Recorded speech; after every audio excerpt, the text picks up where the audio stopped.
When novelists whose previous work merely has been admired suddenly have books vault onto the bestseller lists, or even achieve a large jump in sales, publishing people say they have broken out. The book in question is a breakout novel. What does it take to write such a novel? The first thing you need is a breakout premise, and that's what we're going to be talking about today. Today's lesson comes from Writing the Breakout Novel by Donald Maass. Maass is the founder of his own self-named literary agency, and over the past 4 decades he's sold hundreds of novels to top publishers.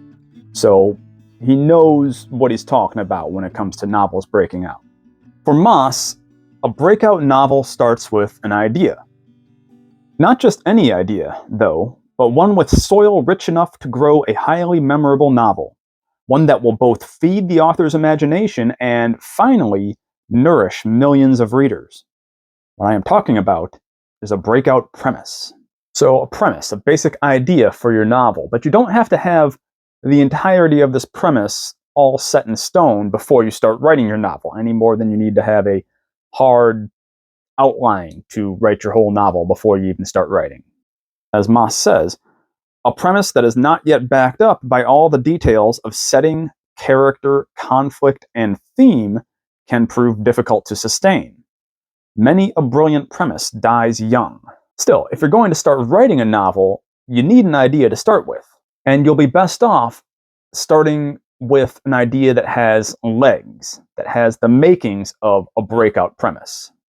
For Maass, a premise is any single image, moment, feeling, or belief that has enough power and personal meaning for the author to set her story on fire, propel it like a rocket for hundreds of pages, or perhaps serve as a finish line, an ending so necessary that every step of the journey burns to be taken. So, where do you start in coming up with your premise? Maass says to start by choosing your top 3 novels of all time. If of all time is too hard for you, it kind of is for me, because choosing my favorite novels is kind of like choosing my favorite children.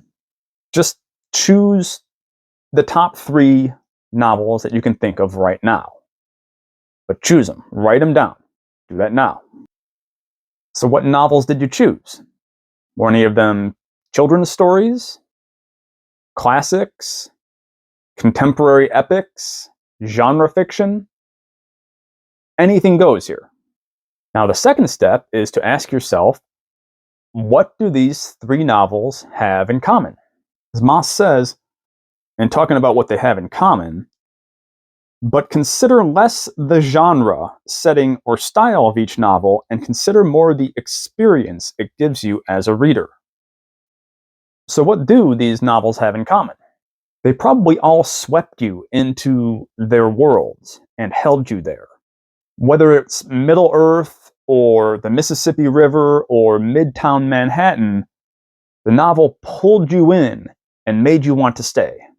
Again, this doesn't mean that the world needs to be unique or completely unknown to you, but it should reveal something unknown. As Maass says, a great fictional world is the sum of details that to most readers are unknown. So beyond the world that it pulls you into, it probably also gave you unforgettable characters.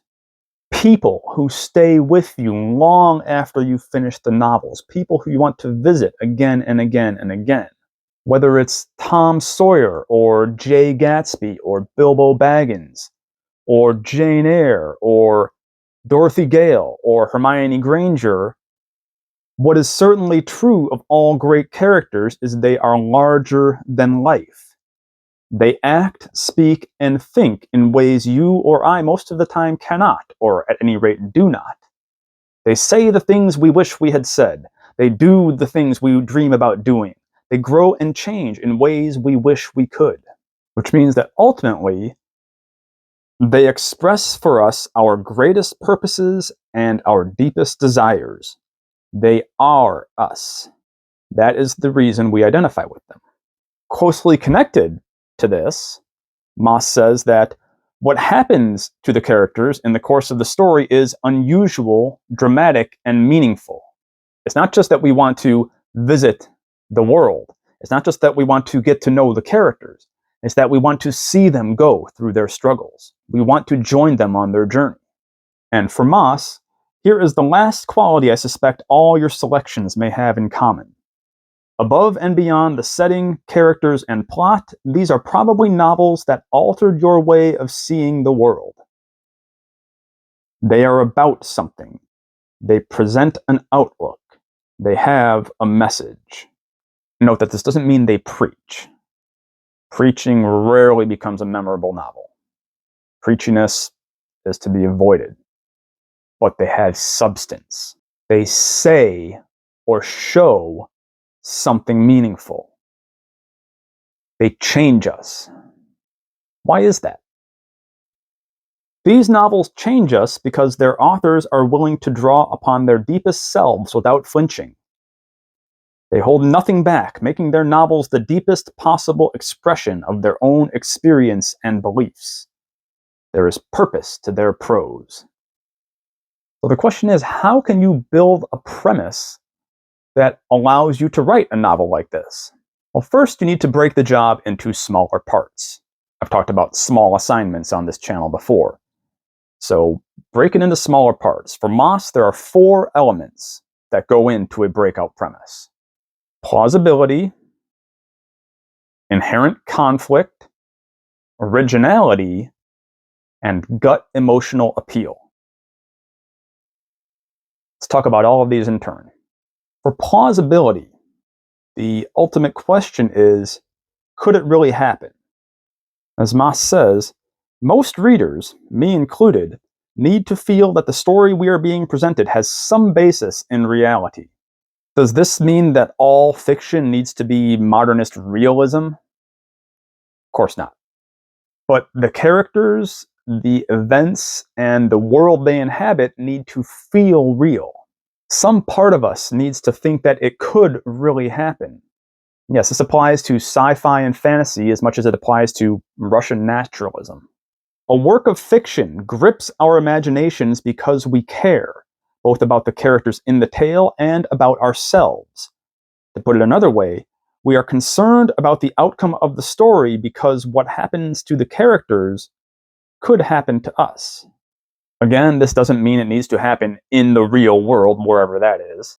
It just means that, like the best lies, a breakout premise has a grain of truth. It is that truth that persuades us to care and convinces us that this story contains the stuff of life. Breakout premise comes from someplace real.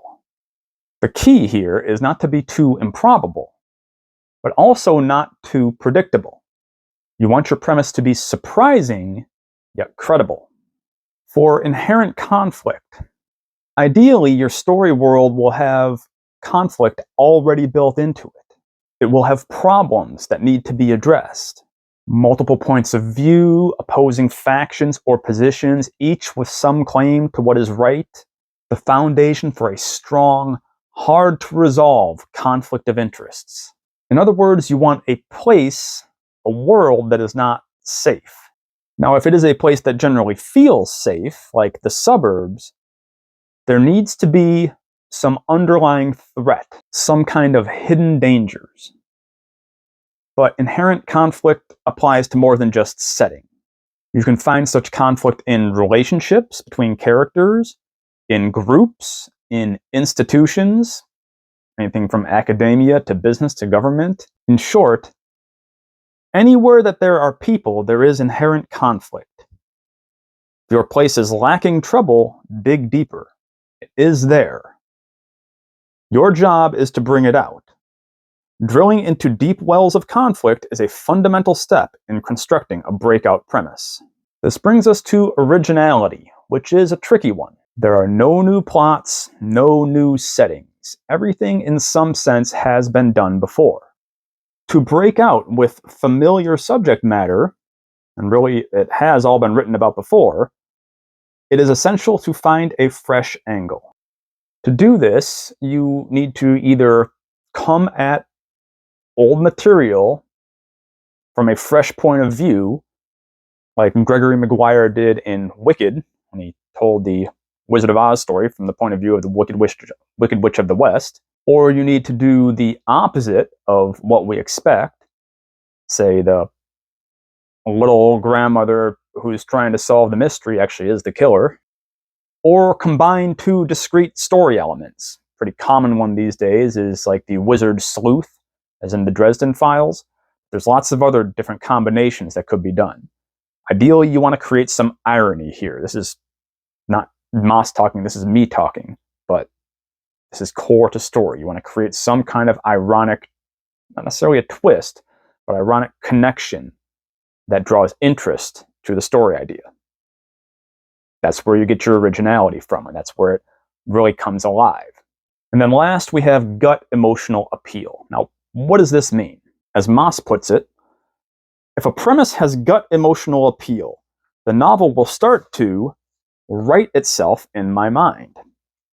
The very idea invites me to imagine characters, complications, and dramatic climaxes. It gets me. It feels personal. That, I believe, is because it touches emotions that are deep, real, and common to us all. So how do we develop this? How do we establish all of these things in a premise? Maass suggests using a series of what-if questions. What if? To escalate the stakes, add layers to plot and character, and to add new thematic dimensions. All of which is, of course, important, crucial to a breakout novel, and therefore a breakout premise.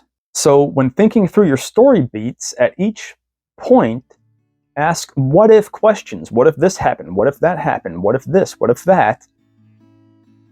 Give yourself contrast, give yourself different ideas, and figure out if each moment is plausible, conflict-ridden, original, and gut-punchingly emotional.